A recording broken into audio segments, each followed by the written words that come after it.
I just happened to see somebody talking about it on the internet this morning, and I was like, let me check that out, because that's one of the things I've been trying to get. I want to get a backdrop. Yeah. And the problem with the backdrop is ordering it online and getting the design right. So this kind of solves that problem. I think it was Erica who I first seen using it. It might have been already. I'm not sure. You know Erica Williams? I want to say I know her, but I met her at one of the Earn Your Leisure events. Yeah. Okay. That's cool. It's a small world out here. Yeah. Once you start following the people you're trying to follow. Right. So I only know your Instagram name. I don't know your actual real name. For sure. My name is Philip Jones. All my friends call me PJ. Everybody else call me PJ. Can you hear me? I can hear you. It's better when you have a microphone, though. It's actually better when you have the headphones.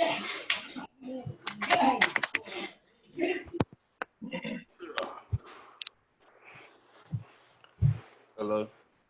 Yep, that's way better. Cool. So I'll kick it off. Jones, and everybody calls me PJ. Cool. So I'll kick it off, and then all the questions I want to ask you in the preliminary conversation, I'll just ask you on the podcast. All right. So can you hear any background noise? Not anymore. When you took the headphones out, I could, but not anymore. Okay. All right. I'm already recording, so this is 143.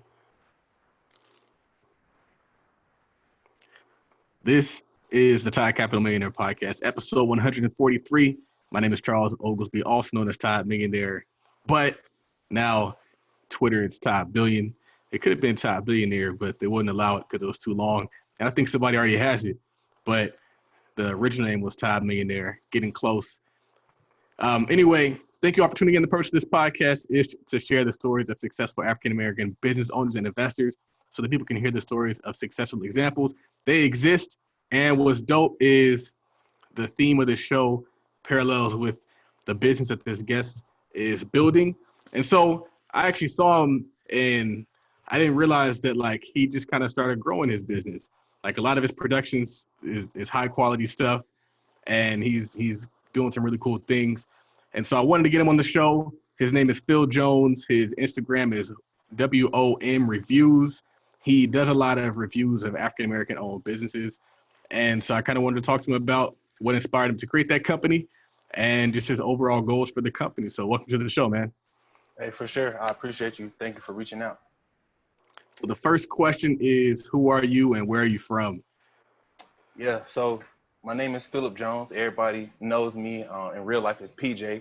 I introduce myself on YouTube as PJ. I'm from Rocky Mount, North Carolina. People from North Carolina gonna know that it's 252. So yeah, shout out to that. So that's basically where I grew up and where I'm from, North Carolina. And so usually the first question we ask is, what was life like growing up? So can you talk to us about that a little bit? Yeah, sure. So my parents are divorced. So I grew up switching households a little bit. I have a great relationship with both my parents. I got two brothers and a little sister. They're all younger, so I'm the oldest. I wouldn't say I definitely wasn't privileged, anything or close to that sort or anything like that. So normally I went to high school, works and everything like that. Then went on to go to school and get a degree in computer science and get a job. So that's basically what that was. So would you say that you're an entrepreneur, or would you say that that's something that you kind of newly started embarking on? I found out I was an entrepreneur as soon as I graduated college. So I graduated school and I had a decent job. I was in tech. So that was the whole point of going to school anyway. So I had a pretty decent job, and my friend graduated school at the same time as I did, Wesley Earp. He was like, hey man, we're making a little bit extra bread. You should think about reading or think about investing in real estate. Well, he got me hit with real estate, and I read The Bigger Pockets book by Brandon Turner. I think it was like How to Invest in Real Estate or something like that. Real estate investing. So I read that book, and I was hooked basically. I had went and got a rental, went out of rental and did that whole thing. So that's where my entrepreneur, I knew having a job and going to work every day wasn't just going to be what I was going to do for the rest of my life. So do you still own that rental property? Nah, I had ended up in Las Vegas. That property was in Durham, North Carolina, but I had sold it.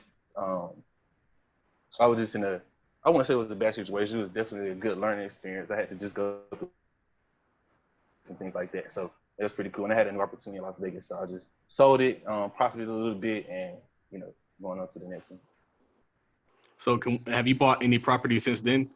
Nah, cause what I really learned from that is I just hopped right into it really fast, and I didn't want to. I just hopped right into it, and now I know that I'm moving on to more like I want to do commercial real estate. So that's more so the asset class that I'm focused on, specifically like multifamily, affordable housing. So I have not purchased another property yet. To answer your question. So what did the numbers look like on that property? As far as like purchase price, how did you finance that property? And then how much was it renting for? Let's see. I got it on my computer. I can look right quick. I don't remember off the top of my head, but we had a realtor. I think I got it for like I'll use even numbers 90. I got it for around 90. I had the bank that I used. I was able to get 0% down because I got good credit. So 0% down. So that made my mortgage payment really high. The mortgage payment was around 8. I thought I was gonna be able to rent it for 13 because I was gonna use there's like a VA program kind of similar to Section 8 where you're gonna get guaranteed, but there were no VA people available once I bought the house. So I had to bring it down to kind of like regular rental market. So I was only bringing me like 1,100. So I was paying mortgage at 1,100 or at 800, and I was only bringing in 1,100, which I really thought was gonna be 13. So that split, when you got your expenses and all the other things you got to tap in, it wasn't really what I wanted it to be. And then we went Yeah, through the completion process. So the margins get real tight. yeah, yeah. So when did you start this current company? How did you come across that? This came about, I would say, really last year in 2019. I was writing a blog. I used to have, well, I still have a blog called Wise Time about how to spend your time wisely. And I was doing like this Black History Month thing where I was writing about how Black people can spend their time wisely. You know what I'm saying? Doing different things as far as building wealth together, eating better, and all around just time management. Because we always operate on like what we call colored people time or CP time, and I think that's the most detrimental thing to us. It's up there with music and drugs and other stuff. That's as far as I feel like how we manage our time as a whole people. But so that's why I wrote the blog, and I was writing a blog about how we can spend our time wisely by practicing group economics, things like that. So when I was writing, doing my research, I came across Maggie Anderson, and she's like the founder of basically like a We Buy Black kind of like movement. She has a book called Our Black Year, where her and her husband just went and only bought Black-owned products, and it was in Chicago. But the book is kind of old. I think it was written in 2009, if I'm not. So she was only going local. And I was thinking while reading the book or when I was doing my research, also during my research when I read that Nielsen reported, the Nielsen report, everybody knows the Nielsen report. We got like 1.2 trillion in spending power, um, just going to these other companies, things like that. So getting that type of knowledge, I just started to open my brain a little bit more. Like, okay, I at least do my part. So I started buying just different Black-owned products, like everyday little things like toothpaste, um, household cleaner, laundry detergent, headphones, stuff we use all the time, stuff that people may not feel like when you say need-based business is that, but it is a need because people everyday for for their whole life. Mm-hmm. So once I was buying those products, so that was in February, Black History Month. I started buying them probably in the of last year. I was like, man, talking to my friend Wesley Earp, shout out to him. He also has a podcast. We invested, but talking, yo, I'm about to review these products because people don't even. Well, I was telling him about the toothpaste, and then I was like, yeah, I can do this on YouTube. So that's really how it got started, and I really wanted to share the products that I was using with other people, so people can just know what is even out there to begin with. Right, right. That's true. So are you buying the products or do people donate them to you these days? So well, I just started. So far, I bought every single product that I reviewed, um, except for 20. watches. We do have a partnership, so 24/7 watches. Shout out to them. So they're pretty That's cool. great. But other than that, That's yeah, dope. yeah, I know the founder of that company actually created their LLC. So it's kind of crazy how we have this economy of Instagram and social media. yeah. That's what's Uh, up, man. And that's crazy. what would you say is the overall goal of your company? I'm trying to connect more Black business consumers. Well, I'm trying to connect more consumers with Black business owners. But at the same time, I want people to understand what type of businesses we still need in the community. So like I'm reviewing products. Okay, everybody like goes on Amazon before they buy a product to and see what their other reviews are. So okay, boom, we can tackle that part of it. This product is either here nor there. And I'm not gonna ever bash. I'm gonna just tell the truth. So that's why I like to do my cons. I don't really grade or tell somebody to not buy or to buy the product. It's just it is what it is. But the goals of the YouTube channel is really just to spread the word and enlighten people, and hopefully to get more people to understand that if more of us buy Black-owned products, we can that'll be the less money that's going to other companies, and we can pull that money together and start to create different things that's going on. How do you plan on monetizing the company? Because I know right in the beginning, it's kind of like information. And so you're building that brand, but how do you plan on kind of bringing in revenue? So I plan to do a lot of affiliate links. I'm going to do affiliate links. I'm going to do ads. I wanted to kind of do a different take on my ads as well. So you know how you have the regular YouTube ads. I would rather on YouTube have ads like you have in your podcast, in the top millionaire podcast ads for Black-owned businesses. I would rather have my ads like that. So I my YouTube ads, but I will still have ads from businesses throughout the YouTube show. That's So dope. I like that a lot.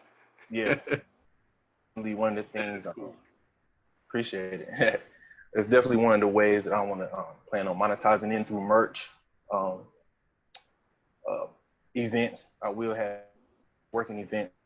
Well, I actually was gonna plan it up this summer, but you know, Corona got everybody chilling, trying to take it, be safe. So those are like 4 ways I plan on monetizing. I'm sure another more ways. And another way is when people start sending me products. You can't. I won't browse that as monetizing, but it is so. Yeah. Let me see.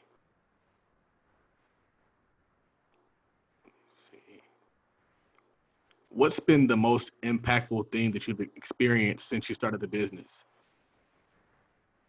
Just seeing other people tag the brand, tag, word of mouth, and on different products that they bought, which is mainly the thing that I want to see is okay, yeah, you tried this product, at least try to fly. I'm not saying you have to continue to shop with the product for the rest of your life if you don't want to, but just based off the color of our skin, you should at least try, and that's the biggest impactful thing that I've seen, and I love to see it. Hmm. What's been your favorite product that you reviewed since you've been out? um,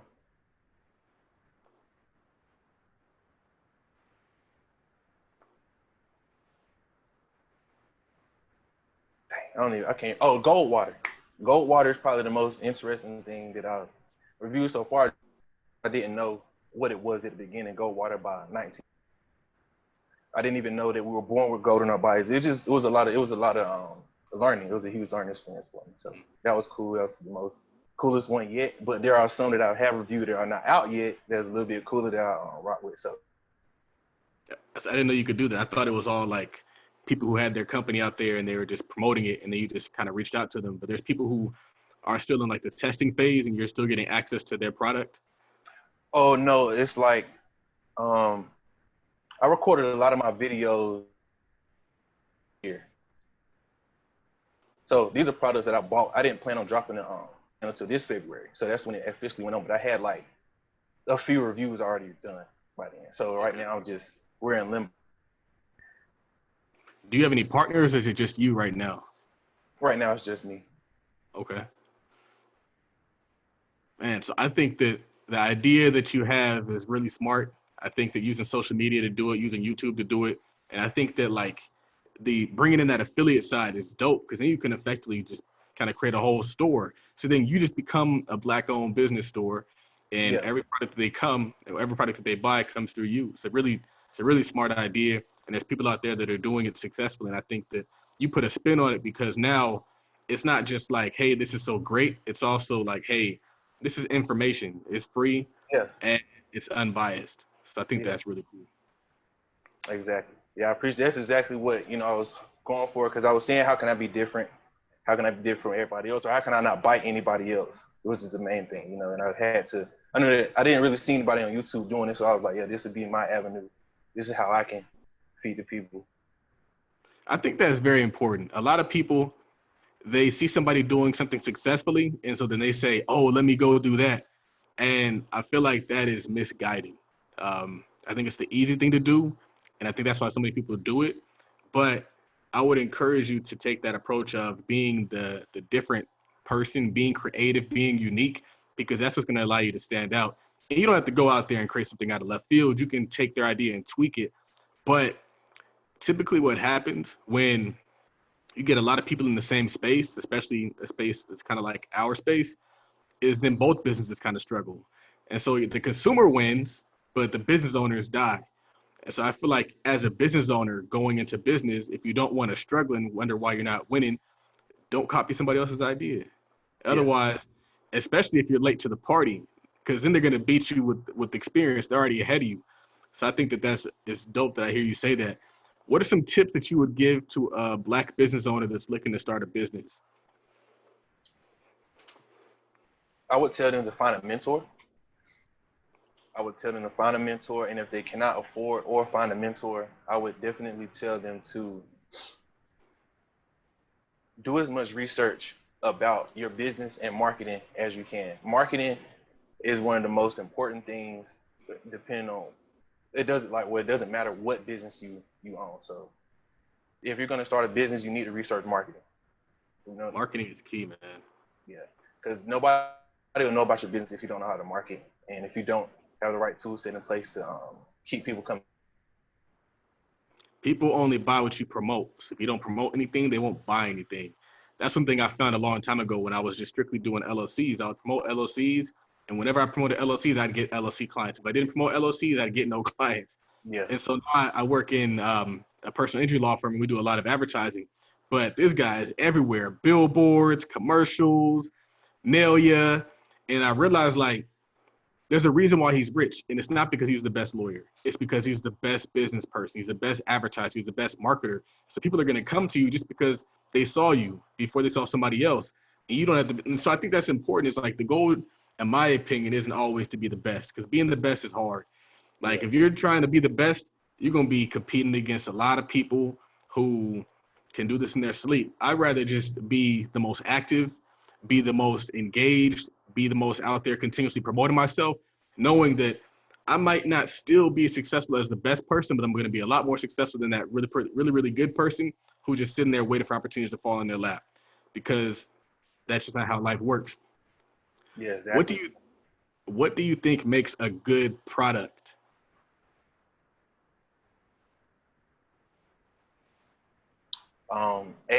Number one thing that it works like it's supposed to do. Um, Number two, that it fits the desired audience that it's intended to reach. Um, and three, I think a good product is like backed by like a guarantee or something like that.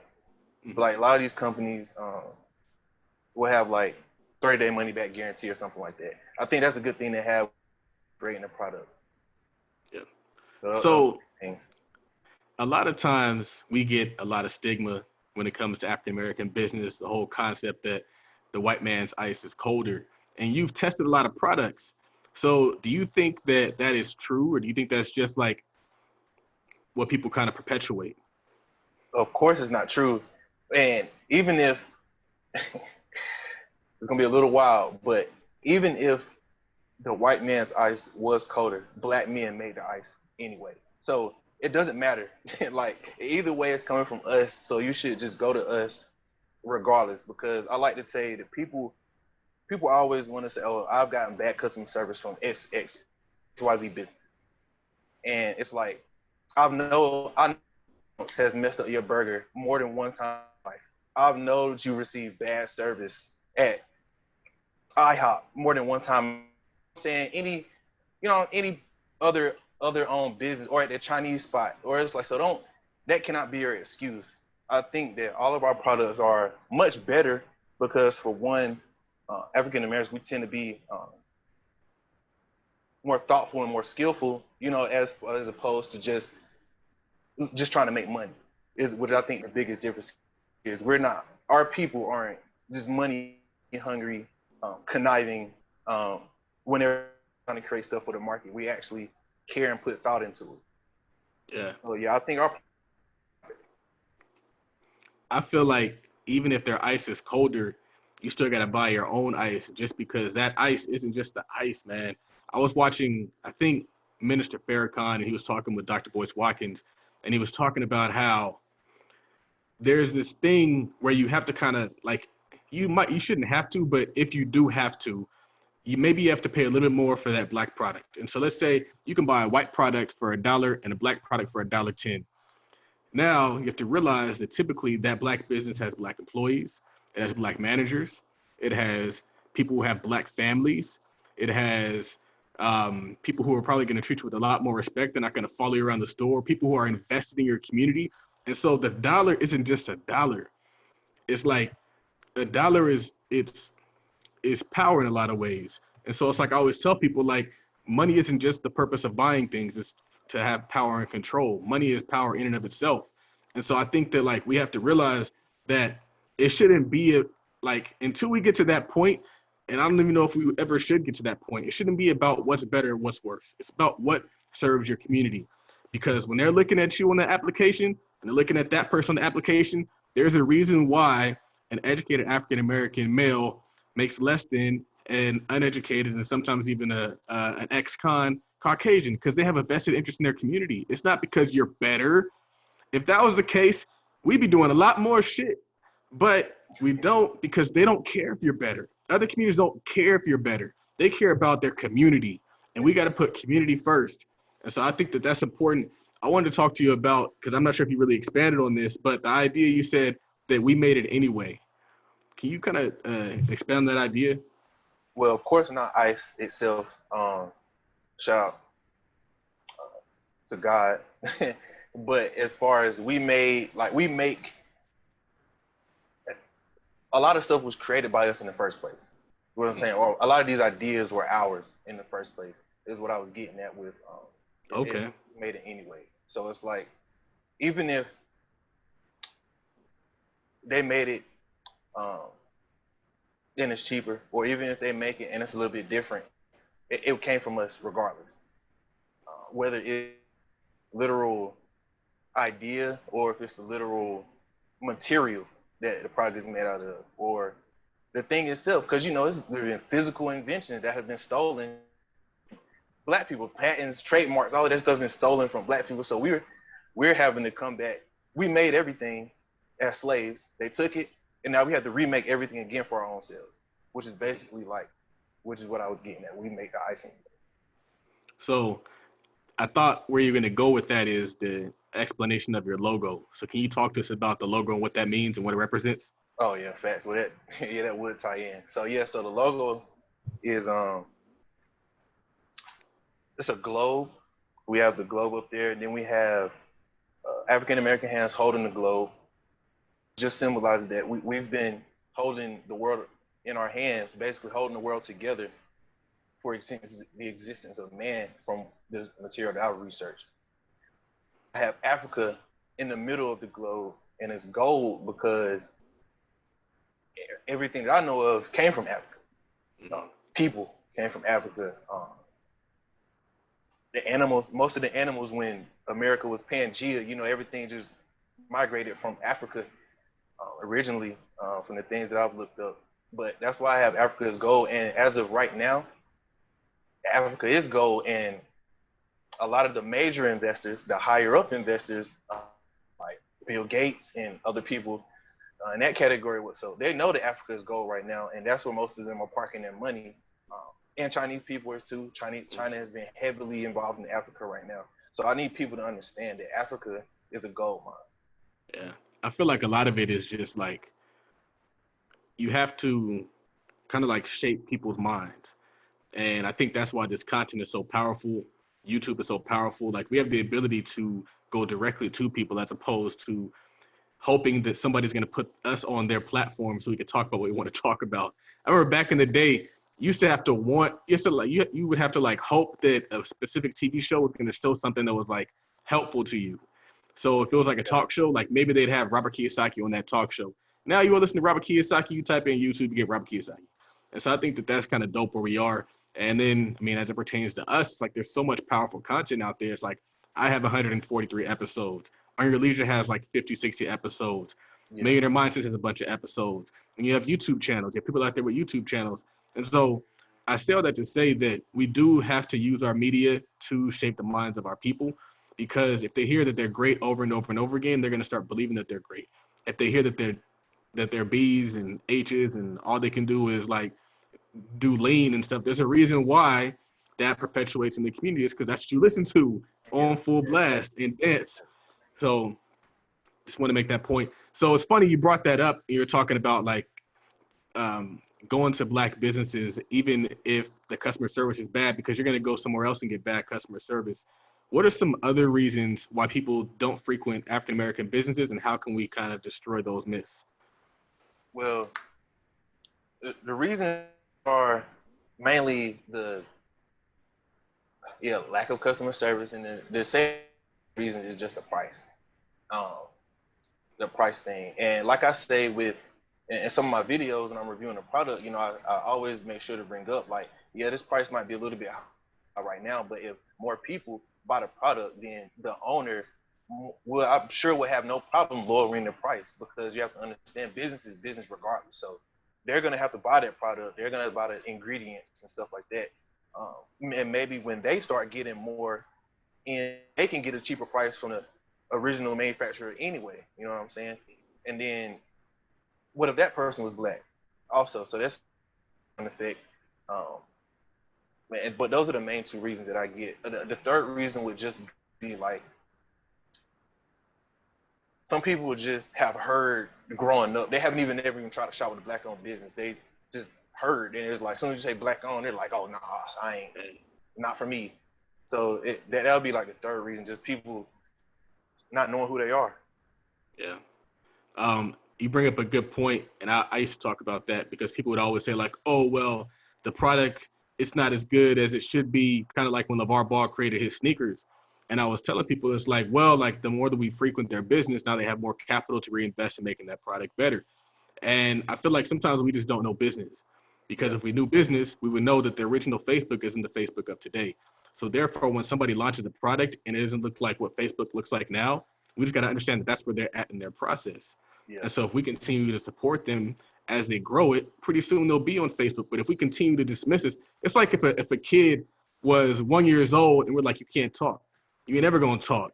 We don't need you, kid. And it's like, man, like in 18 years, he's going to be good. But you're over here killing him at year one. Amazon's like a 30-year company. We got to let our companies get to be 30 years old. And so I think that the message really should be to the African-American business owners and letting them know, because we can't really control what the customer says, but we can control what we do. And we got to know where we're headed, because if we know where we're headed, we can take the slander and use it as motivation to improve. When I launch products and I get feedback, all I do is use that to incorporate it into my product to improve it. And so they might think that they're slandering me. They might think they're holding me back, but I know where I want to go. And so then as you continue to ramp it up and improve your product, then you can improve your price as well. Or if you don't want to, then you can give them an even better value proposition. So I think that's dope. Man, there's another point that I wanted to make, but I'm not going to go there. Actually, I am going to. Well, am I going to go there? So basically, a long time ago, I used to be on this really big tirade about Black business. I think that I kind of like I've done what I needed to do, because we've seen this Black wealth renaissance where we have all these different businesses that are kind of popping up. But it's true. It's like, man, people tolerate so much from other people, and we have a short fuse when it comes to our own. We got to flip that. because businesses are where the wealth comes from. Yeah. You're not going to get wealth from a job.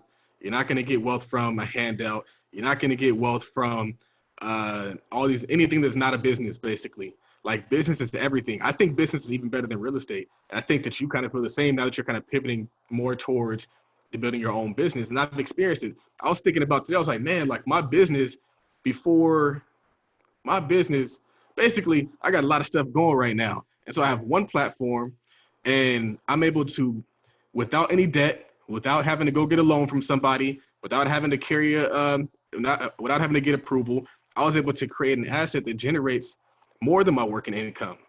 And I did that with my mind.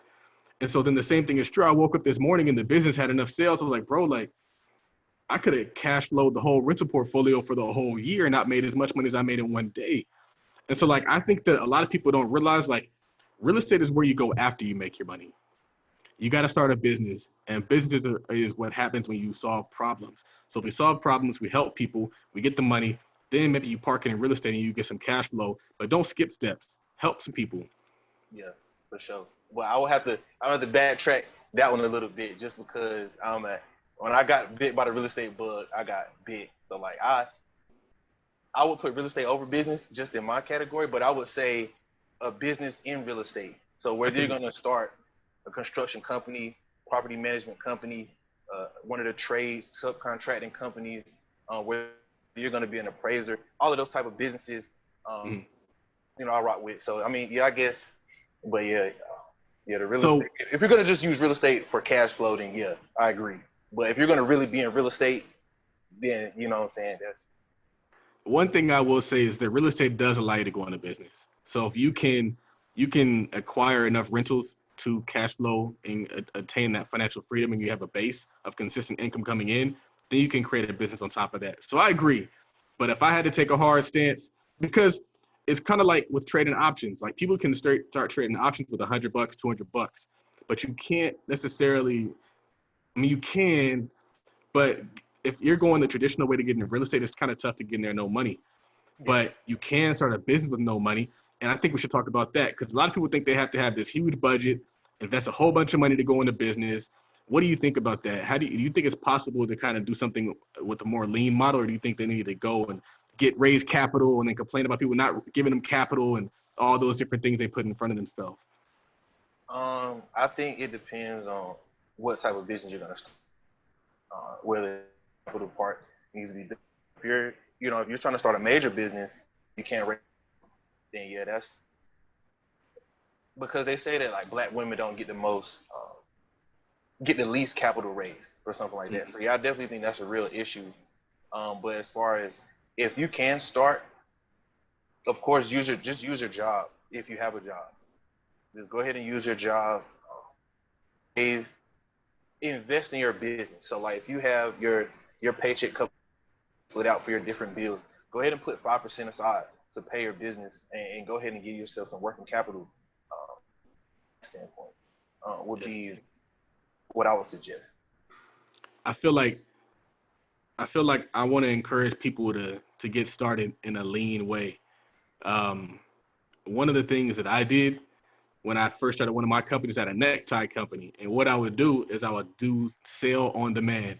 I created a big cartel account, OG Yeah, Big Cartel, yeah. and what I would do is I would go on the internet and I would get pictures of all the different neckties, and I would Okay. add them to my site. And then what would happen is people would order it, and then I'd order it, and then I keep my profit and I ship it to them. And so I think that like, yeah, funding is important, but I think hustle is important too. I think creativity is important. I think grinding it out is important too, because what's going to happen is you're just going to improve over time. So Hustling, yeah, I agree. Hustling definitely is important, and yeah, start where you're at because like before I had YouTube, or before YouTube, I was vlogging almost every day for like 2017. This is back whenever I was doing real estate and I had started wholesaling too. I started business. So I was vlogging like every day because that was going to be my YouTube channel originally. So and I mm, had like a little $150 camera from Best Buy, and I was vlogging every day ready to get started. yep. Um, so yeah, definitely you got to hustle. Definitely start where you're at. Don't hold back if you don't have money. Yeah. So, but Yeah. When I first started Tide Capital, I was doing a lot of blogging. The podcast is the reason why we've been doing this for about 3 years, and it's all marketing. Like the podcast, whether people know it or not, is marketing. Yeah, it's content. Yeah, it's informative. But Gary Vee said there's no such thing as free content. Like you put it out there, but we got ads running, we got affiliate links that are hidden underneath. Like all this stuff is helping the business grow, and it costs us no money. It only costs us time. And the crazy thing is as you get your money up, you still gonna have to hustle. So you might as well get used to it. You want to make and it's no easy. There's no free lunch. There's no such thing as 100% passive income where you do nothing, you just collect. I think that's very important to kind of, I guess, because I think we're doing a small business and entrepreneurship coaching session. So, yeah, I guess we can wrap it up. I think we talked about a lot of different things. I have a few questions that I always ask people. And one question is, what is something you would buy if money was no object?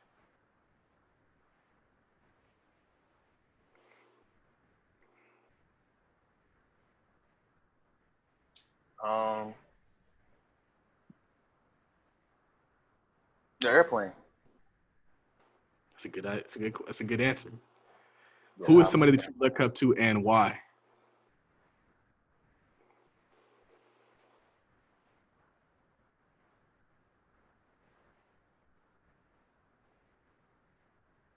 I would say my parents. Hold on. Speak is a I would say my parents, just because I've seen how hard my mom has went, seeing how hard my dad has, and those people definitely have focused my brain and and showing me how hard I need to go in order to make it, in order to to be the next step for my family. So those are Right. definitely two people I look up to. I love it. I love it. What is your favorite business or real estate book? My favorite business book is going to be The Wealth Choice by Dennis Kimbro.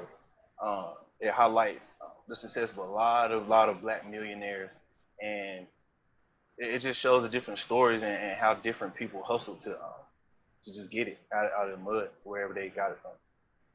I wish more people. I wish that book was like required reading, because we know all about LeBron, we know all about these Carnegies and all them, but for some reason we pass over the African American people who achieved a lot of wealth, and that book is just filled with stories, and Yes. so that's one of my favorite books So as well. I think I might have read it twice. I'm not really sure. Um, what sets apart successful business people from those who give up, fail, or never get started? definitely people, I would say the thing that separates you is how much you're willing to get out of your comfort zone. So it's whatever you're comfortable doing right now and whatever you're not comfortable doing, you need to do it in order to be successful in business, because there's going to be some things that you may particularly not like doing that you can maybe get later once your business grows. Like or maybe like doing administration tasks. But once you get over that, once you get over the fear or whatever you need to do, then you'll be successful. And every different level of business has different comfort zones. So hopefully, you'll never be 100% comfortable with whatever you're doing, because you should, what I'm saying, always be trying to move forward and level up. What does wealth mean to you? It's sure that the community is good. So like, if my family is straight, they'll be straight regardless, like down the line. But wealth is should be transferable between the entire community. There's like a community outside of Atlanta. It's called Serene Bay. I don't know how to pronounce it, but it's like community people. They have like a garden. They have like a community garden. They have different businesses, different houses, and all is just in one big development, basically. Different people live there, and I feel like something like that for the community would be what wealth means to me. Wealth as a whole, wealth as a people. Nice. So last question is where can people find out more about you? Where can they follow you, and where can they support what you have going on? Yeah, so you can follow me on Instagram at WOM.reviews. You can follow me on YouTube at Word of Mouth Reviews, and you can follow me on Twitter at Word of Mouth. Um, can check out the website. It'll be WOM for word of mouth, WOMnetworks.com. And yeah, that's where you can find me. My personal is P_Jones2. I talk about some real estate stuff on there. I do have some other stuff going on. So you can follow me on my personal if you would like to. Dope. Thank you for coming on the show, man. We might have to have you back so we can dig in a little bit deeper into certain issues. I saw some really cool stuff on your page, so it'd be cool to get your take on that. I appreciate it. It's crazy that you reached out to me. I won't say I expected you to, but I knew it was gonna happen regardless because, like I told you, I recorded all my videos, a lot of my videos, before they went out, and I recorded like a top 10 podcast to listen to video, and I already put out part 1. But you were on. Originally, I was gonna just do the whole thing, but I split up into parts. But you're on 19, so the dope just now. Yeah, I appreciate it. That's dope. That's dope. I appreciate you. It's kind of it. Yeah. So this is the Title Capital Millionaire Podcast, episode 143. Check out all of our partners, all of our affiliates that we work with. Also, check out the Title Capital Options course and the Options Workshop and the combo course. Doing some great stuff, helping people make good money with little money. My name is Charles Oglesby, also known as Todd Millionaire, signing off. Where's my stop record button? Stop recording.